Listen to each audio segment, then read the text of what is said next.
You ask Tiger to solve. This deals with linear equations with one unknown. The final result is x equals 2. Let's solve it step by step. Simplify the expression. Expand the parentheses.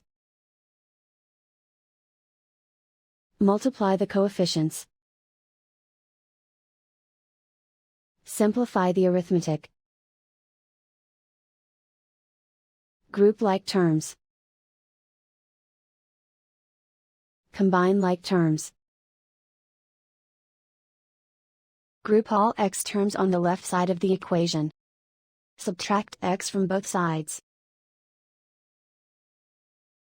Group like terms. Simplify the arithmetic.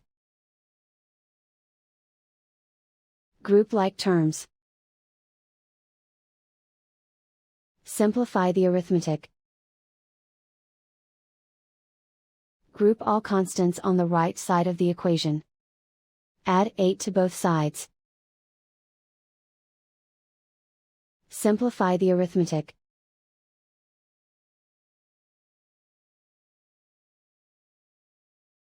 Isolate the x. Divide both sides by -2.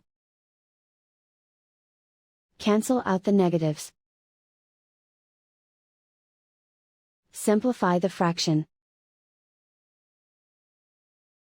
Cancel out the negatives. Find the greatest common factor of the numerator and denominator. Factor out and cancel the greatest common factor. And so the final result is x equals 2.